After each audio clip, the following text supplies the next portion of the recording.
L'astrologie, à quoi sert-elle d'après moi? Elle sert essentiellement à prévoir un changement de phase. Ce changement de phase ayant lieu tous les 7 ans. Et ces changements de phase signifient changer de discours. Ce que j'appelle le propos déclaratif. Tout d'un coup, le discours qui connaît un écho, un discours qui est audible, n'est plus celui d'avant. Un discours solsticial, quand on passe en phase équinoxiale, n'est plus audible, et inversement. Donc, on peut annoncer la possibilité d'une ascension plus ou moins fulgurante de certaines personnes, capables de tenir des discours, effectivement,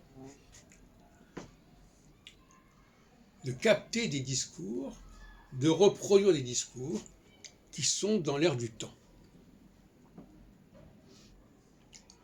Et c'est l'émergence de ces nouveaux discours et de ceux qui les tiennent qui constitue un événement en astrologie.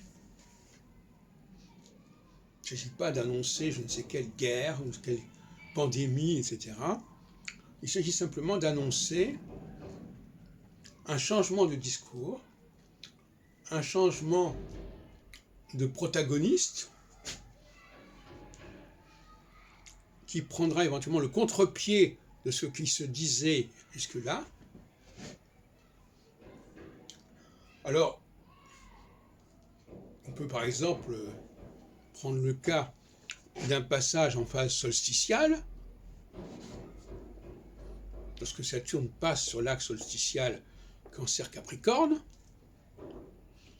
et dire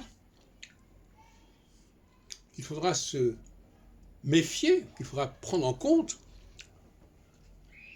les nouveaux discours qui pourraient être tenus et qui seront à caractère solsticial, c'est-à-dire qui remettront en question l'unité d'une structure, l'unité d'une communauté, l'unité d'un savoir,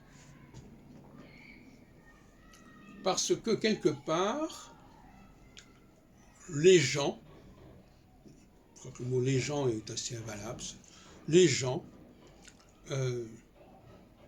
ne sont plus satisfaits d'une affirmation unitaire, qui est typiquement équinoxiale. Dans leur subconscient, si on peut dire, ça ne passe pas, ça ne passe plus. Et ils sont donc soulagés d'entendre un discours qui dit tout haut ce qu'ils ressentent tout bas, si on peut dire, et qui propose de séparer ce que les gens sentent qu'il faut séparer. En tout cas pour un certain temps. Et inversement, quand on se rapproche d'une phase équinoxiale de 7 ans, il faut s'attendre à ce que certaines personnes se fassent entendre parce que, justement, tout au contraire, elles veulent maintenir une certaine unité qui pourrait être menacée. Et donc là, ceux qui continueraient à tenir un discours solsticial ne seraient plus audibles.